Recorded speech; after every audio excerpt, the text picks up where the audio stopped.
when it comes to modeling, which is basically the whole premise of this lesson, or this unit actually.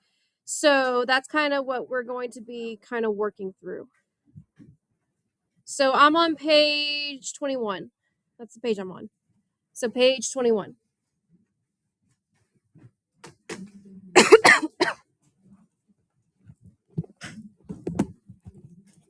Now, the main types of density that we use in this class is population density and then density of a substance. You have probably already seen both in some of your science classes. So population density you've probably seen in like earth science, or sometimes even in biology. Density of a substance, that's typically in chemistry. Occasionally it's in biology and physics, but it's mostly chemistry. All right. But we use it a little bit in math just for modeling purposes. All right. So the two formulas are essentially the same thing. They're just kind of seen differently. So population density.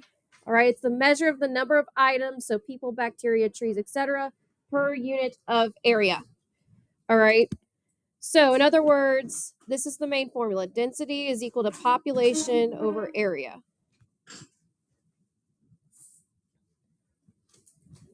All right. So for example, let's talk about, say, the population density of this current classroom. All right. And the area, let's just say per one desk or per desk. So there's 27 desks in here, and there is 1, 2, 3, 4, 5, 6, 7, 8, 9, 10, 11, 12, 13, 14, 15, 16, 17, 18, 19 people in here. All right. So you take the population, which is 19, you divide it by the total area, which is 27, and that would be your population density. All right. So it would be like, it's some fractions, so it would be like 0.9 people per one desk. All right. And that's just a made up number. That's not the exact, but you guys kind of get the picture. All right. So the units, these are just some sample units, but you may see them in like people per mile squared, bacteria per centimeter squared. All right. Usually density is written as a rate. Okay. So similar to speed, like miles per hour, things like that. Population density is pretty similar. Now, has anyone ever seen the pyramid method before? Yes.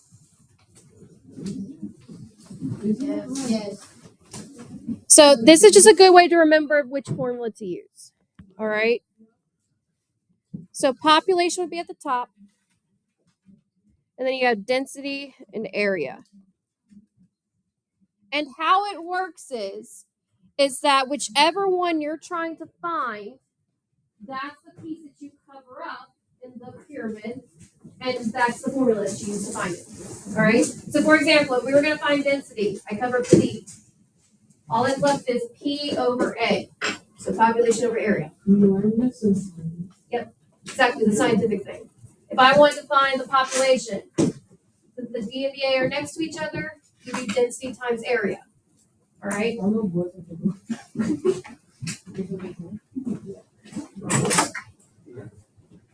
And then lastly, if I wanted to find area, cover up the A, you do population divided by density. So this is just a good method to just notes and then work on your review. So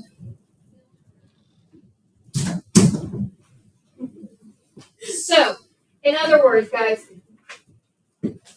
that's how you figure out what formula you need to use. Okay. So even though density is population divided by area, you're not always just going to be told to find the density. Sometimes they'll say, given this density in this area, what's the population? And that's how you would use this pyramid to figure out what you're actually doing operationally. Does that make sense to everyone? Yeah. All right. The other way is density of a substance, and it's pretty much the same thing as population density, just different units of measure. So it's the measure of the amount of mass in a certain volume. All right, so in other words, in science class, you may have done this with, like, say, water in a beaker, or a, what's it called?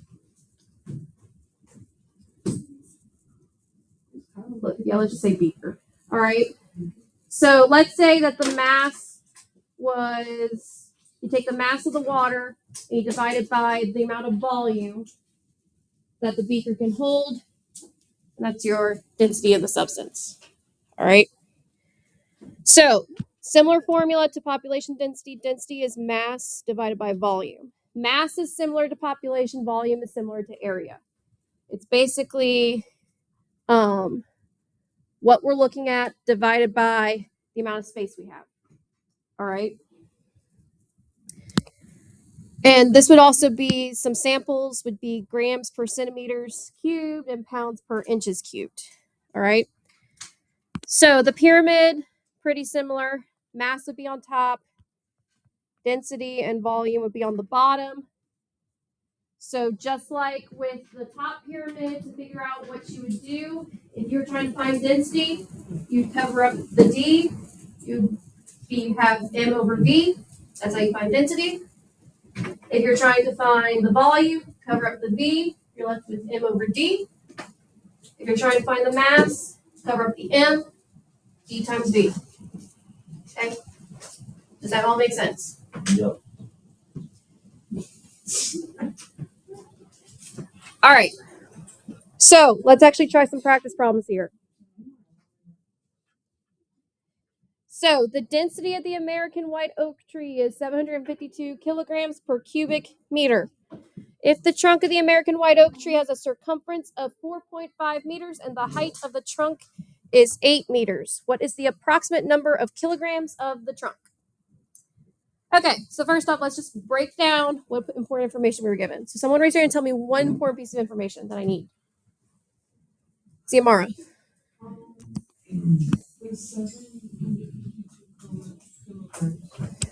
Right, so that's our density. Okay. What else do I need? Someone else.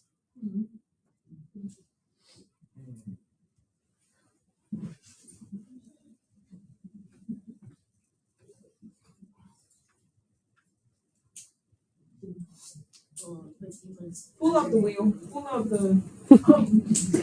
Okay, Fatima. So the trunk of the tree has a circumference of 4.5 meters and the height is 8. And it wants to know what is the approximate number of kilograms of the trunk. So that's what we're trying to find. So here's my question. Is this a density of a substance or a population density? It's the density of a substance. What kind of clues you into that? Kilograms. So kilograms, that's typically what you measure mass in. All right. Or if you look at the density, it says kilograms per cubic meter. Population would be per square meter. All right. So we're doing the density of a substance. All right. Now, it's talking about the trunk of a tree. So what 3D shape is a tree trunk? It's a cylinder. All right. So a generic tree trunk is a cylinder. Now, they said the height is 8 meters and the circumference of the circle, meaning the perimeter of this circle, is 4.5 meters. Now, I have to find the volume of that cylinder before I can put anything else in my formula. So first off, what's like the big piece of information that I'm missing in order to find the volume of the cylinder? The radius. So I need to find out what the radius is first, but I can find that fairly easily. How? Nope. Circumference is not the same thing as diameter. So first off, what's the formula for circumference of a circle? It's on your sheet. In terms of radius. 2 pi r. So 2 pi r is equal to my circumference. So in order to find my radius, I'm going to do 4.5 is equal to 2 pi r and solve for r. So what do I need to do?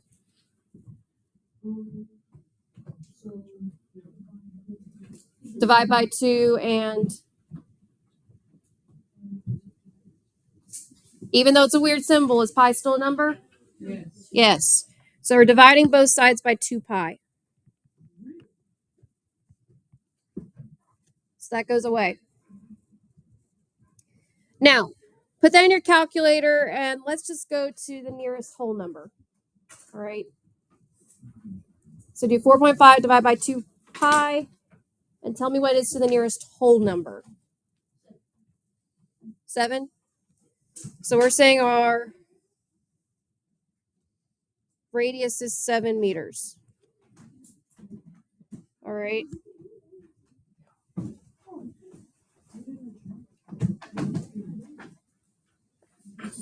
Are y'all sure it's 7? Yes, it's 7.0685. So what yep. Like they're gonna be like 7.1. No. Yeah, 7.17. Yeah. Let's just, I said whole number. Let's just say 7.1 just for a little bit more accuracy. So my radius is 7.1 meters. So now I got enough information to find my volume. Well, what's my formula for volume of a cylinder? We did this a lot yesterday and the day before. Formula for volume of a cylinder, what is it? Pi r squared h. Pi r squared alone is just the area of a circle. You got to include that h. So I'm going to do V is equal to pi times 7.1 squared times 8. Now, I'm not going to do this in terms of pi because we're going to want it like a nice number at the end. So just put all of that into your calculator. So do pi times 7.1 squared times 8. Make sure you put the correct parentheses where needed. And tell me what you get. Again, let's say to the nearest tenth.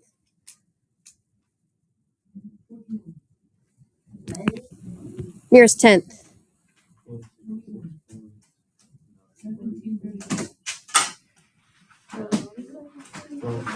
$1266.9. All right.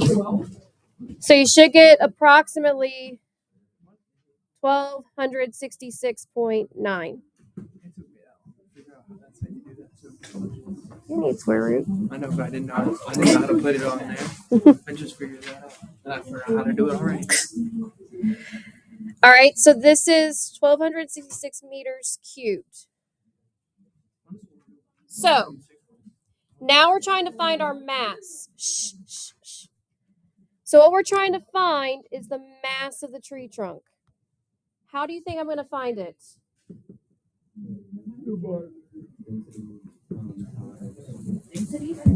Density times volume. So if we look back up at our pyramid, if we cover up mass, which is the top part, we're left with D times V. So mass is equal to density times volume. And we have both. So we have the 752 as our density, and we have the 1266.9 as our volume. So we're just going to multiply them together. So the mass is equal to 752 times 1266.9. All right, so put that in your calculator and route it to the nearest whole number. 952,708.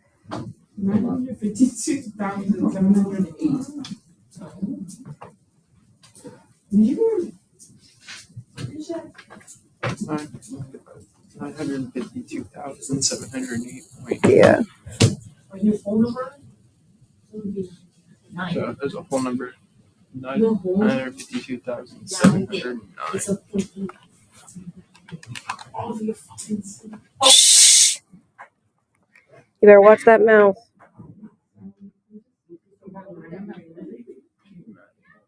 It's 952,709. I agree. Okay. No, it's okay. That makes more sense. Okay, so here's the screw up. This should have been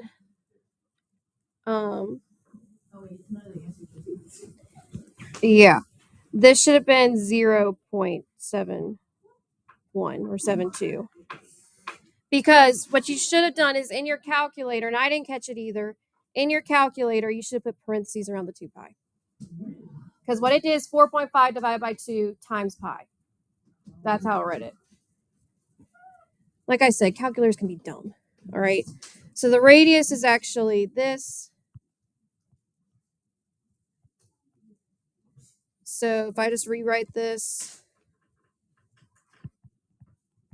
and I'll give it to you. So it's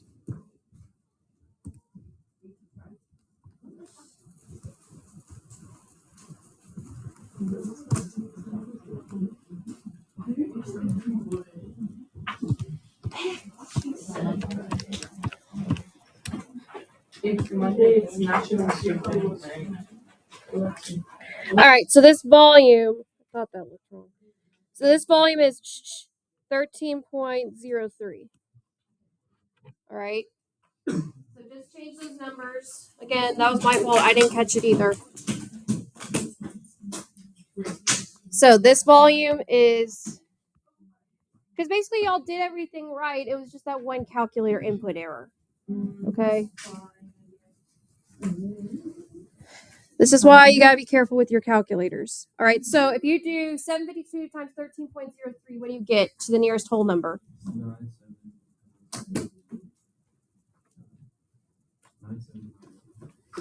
9799.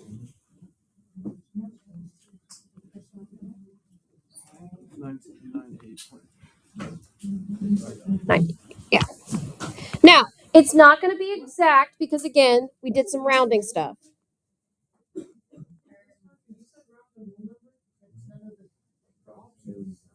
Yes, but remember, what did we do for our volume? What were we constantly doing for our volume? We were rounding, okay? So because of rounding errors, we have to pick the number that's close to it, okay? So it'll be 2. Because watch this, all right? I'll prove to you that's right, okay? So basically, I would have said that 4.5 over 2 pi would be the radius, and I would have squared that. So you don't need to do this, but I'm going to do it. So that means I would have had second pi times 4.5. It'd help if I actually put the point in the correct spot. Divided by 2 pi. And all that's squared times 8. So that would have been my exact volume, 12.89. Times 752. What's that close to? The answer we just got. The answer choice. That's correct. Because we did rounding, guys. So, guys, because of rounding, when you round, it's not the exact numbers. All right. So when we did 4.5 divided by 2 pi, all right, it gives us that. All right. Now we round that to 0.72. So watch this. That's what we used for our radius and our volume. So we did pi times 0.72 squared and then times it by 8. That's why. So do you guys see the difference when we round differently? So it's all So guys, the first one up top, this volume that I calculated, I did the exact. I typed in 4.5 divided by 2 pi. All right, as my radius. But I left it in terms of pi. Whereas this one, I didn't. I rounded it, the radius, and then I did it. So again, because of rounding errors, or because of rounding, that's why your answer may be slightly off, which that's okay. You pick whichever one's closest. Okay? Does that make sense? So this is all of your estimate? Mm-hmm. And that's what it's supposed to be. Okay? That's totally fine. If you did, like, if you wanted to have left the radius in terms of pi, you could have just done 4.5 divided by 2 pi, and then you would have gotten the exact answer. Okay? You didn't have to, but you could have. All right? So in other words, per meter cubed, this is your approximate answer given rounding. Whereas this radius is actually your approximate radius. Your actual radius would have been 4 pi over 2 pi, 4.5 over 2 pi. So your actual volume, if you did it, would have been like this. Which that would have given you approximately like 12.96, something like that. All right.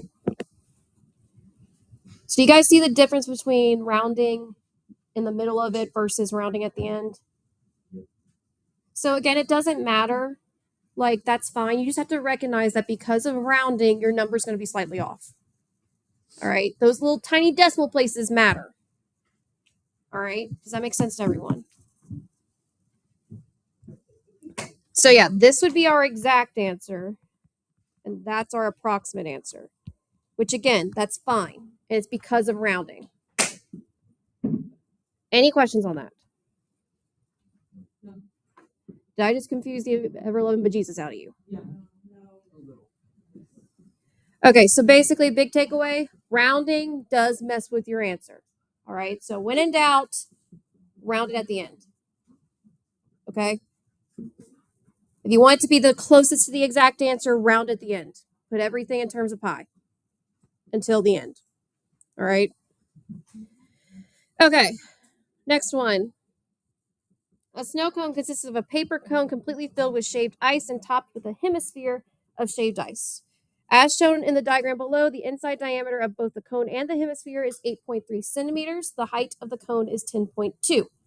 The desired density of the shaved ice is 0.697 grams per centimeters cubed, and the cost per kilogram of ice cream is 3.83. Determine the state and state the cost of the ice needed to make 50 snow cones. Okay, so here's kind of what we have to do. Okay. First off, we just need to figure out the volume of the cone. How much snow can we put in that cone? All right. So, what is the volume of the cone? Well, what's the formula for it? I should say. So, volume of the cone is 1/3 pi r squared h. What is the radius of the cone?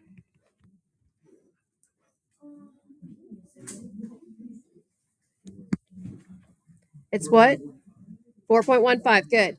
So the inside diameter is 8.3.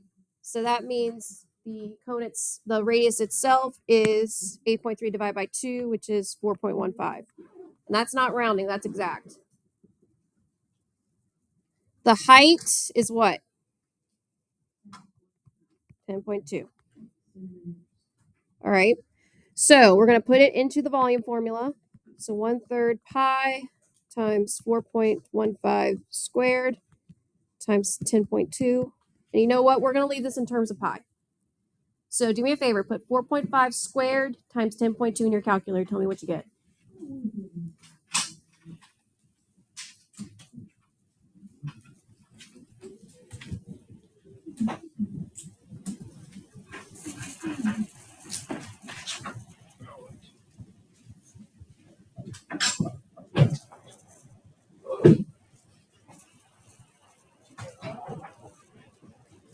So what'd you get for 4.15 squared times 10.2?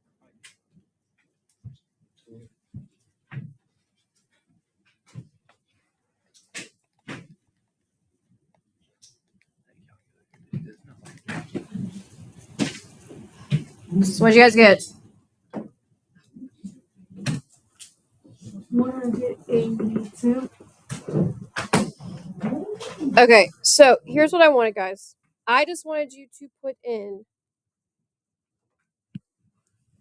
everything besides the 1/3 and the pi. So I wanted 4.15 squared times 10.2. That's all I wanted. All right. I thought it was 10.2. So that's the first part. Now I need the piece with the 1/3 in it. So I'm going to times it by 1/3. All right. So we get 58.5565 pi. So our volume is 50. Was it 6 or 8? 58. So it's 58.5565 pi centimeters cubed. That's our volume. And I'm leaving it in terms of pi so we don't have any rounding errors. All right. Now, the desired density is this. So in other words, before we even can calculate how much it costs to make 50 snow cones, we need to figure out how much snow is actually going in one cone. And that's your mass. All right. So we need to find the mass of one cone. How would I find that? What am I given? I'm given the density and I'm given the volume. So I'm going to multiply them together. So I'm going to do 0.697 times 58.5565 pi. So in reality, I'm just going to take this, times it by pi, and then times it again by, what was it, 0.697?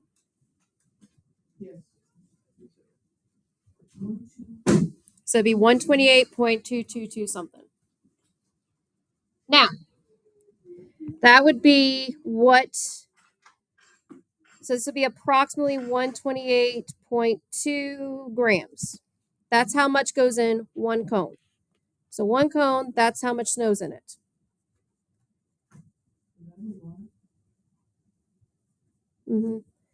So it's a cost per kilogram. Okay, so this is where it gets dicey. Cost per kilogram of ice is 3.83. So I got to convert grams to kilograms. Okay. Now, does anyone remember what would it be? That's the question. I think it's 1,000 grams in a kilogram.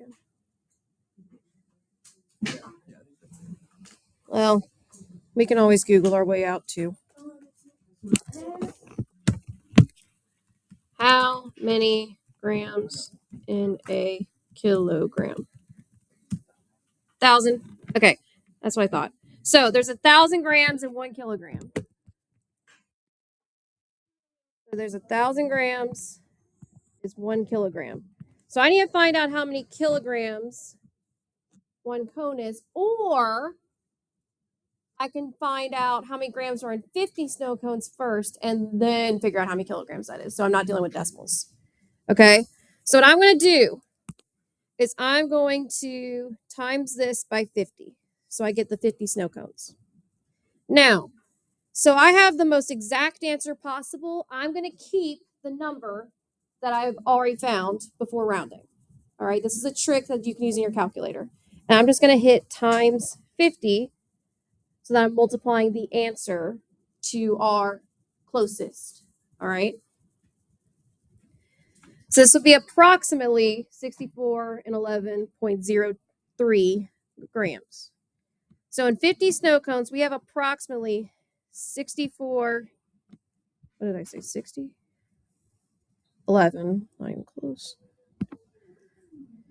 6411.03 grams in 50 snow cones total. So how would I find the number of kilograms that is? Divided by 1,000. So I'm going to divide this by 1,000 and get approximately. And again, I still want to use the most accurate possible. So I'm going to divide this number by 1,000 and get 6.41 kilograms. So that's how many kilograms are in 50 cones. Now, it wants us to know what the cost of ice needed to make the snow cones. And how much is it per kilogram of ice? 3.83. So what do you think I'm going to do with this number? Times it by our kilograms. So we're going to do 0.3. No, not 0. We're going to do 3.83 times our kilograms. And again, want it exact as possible. So times 3.83. So it's approximately $24.55. So this would be approximately $24.55 for 50 cones. So guys, whenever you don't want to have those rounding errors, don't clear your calculator when you're doing these operations for one problem. Okay, that's the easiest way to avoid it. All right. You can like round while you're putting it on your paper, but in your calculator, if you looked, I didn't round once for all the operations that I did. All right. If I scroll up, I didn't round once until the very end. So that's a method that you can do. Your calculator, if you just hit the next operation, it saves your previous answer. Okay. So that's a way that you can avoid rounding errors. Does that make sense? All right. So that was mass or density of a substance. Now let's look at population density, which I think is a little bit easier. We're almost done. We're almost done. We're almost done. Huh? What was? No, this problem required that many steps. Yeah. That one was a problem that you had to do a lot with. Okay. Not one of that caliber. So, but EOC wise, EOC loves to throw interchanging units at you. All right. Like they'll say, if you are given this many feet, how many inches is this? Not like that. It would be like, if you're given a density of this many grams per inches cubed, what's the volume in feet cubed? All right, they'll do that crap all the time. All right, so you got to be careful with the units. They love throwing that crap at you. All right, and I'm telling you right now, it sucks. Like there's no, when you have to convert units, it sucks. It just is what it is. All right. All right, so now this one's a little bit easier. So for this one, it's a population problem, and it gives us 3 different states. It gives us the population density in people per mile squared and the actual population after they took a census. And it wants us to list the state's areas in square miles in order from largest to smallest.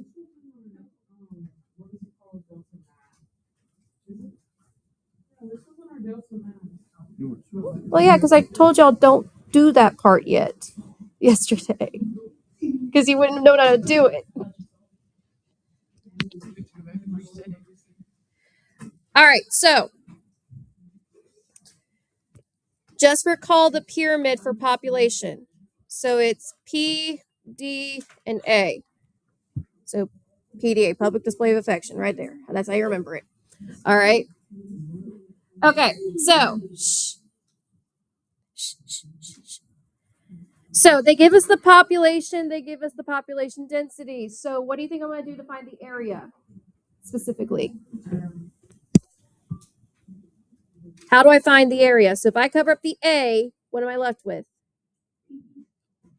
P over D. So area is equal to population over density. So for all of these, I'm going to do the population divided by the density. So for New York, I want to do this big number divided by the population density. For Illinois, I'm going to do this big number that I refuse to state over this population density, and so on and so forth.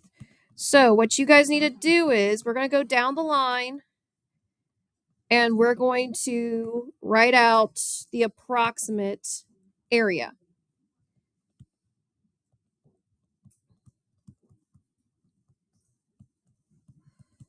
All right, so in your calculator, find it for New York. What's the area for New York, approximately?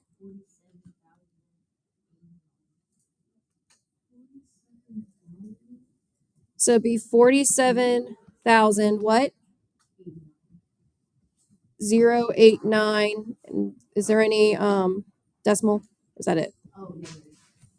Let's do to 2 decimal places. So, all right. And that would be miles. What about for Illinois?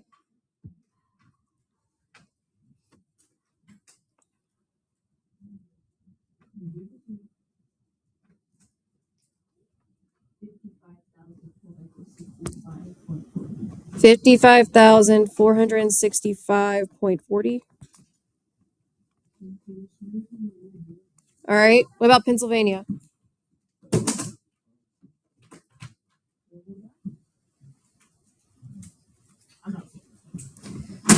Yeah, so someone besides Alexa. Tell me what you got when you put in your calculator.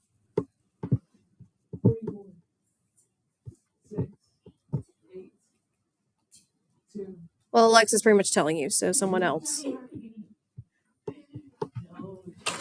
44,682.81. Is that right? Yep. All right, last one, Florida. So, guys, it's not like I'm asking y'all to freaking swim the English Channel. You just gotta do that in your calculator. 53,577. 53,577.5796. So that's closer to 0.58, but Wait, are we rounding? Yeah. Oh, then 0.58. 58. Yeah. All right. So, based off of, are y'all sure New York is correct?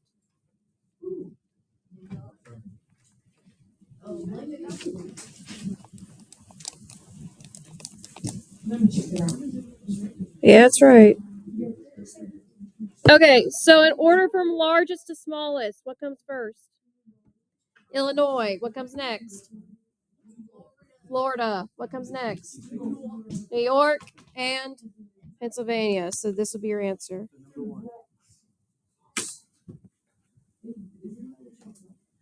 All right. Okay. Any questions on population density? All right.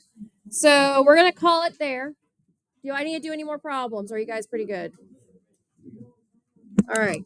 Because it is on your test. And well, it's on your Delta Math too. So if you have issues, just come see me. Okay. All right. So, So now you should be able to finish that Delta Math from yesterday. So for the rest of class, you got over an hour. What we're gonna do is that I want you guys to work on that review from yesterday, or work on Delta Maths or the quizzes. Because remember, quizzes I do not take late. It's due Monday by midnight. All right. Yes, I'm gonna let you guys have a break first. Don't move yet. But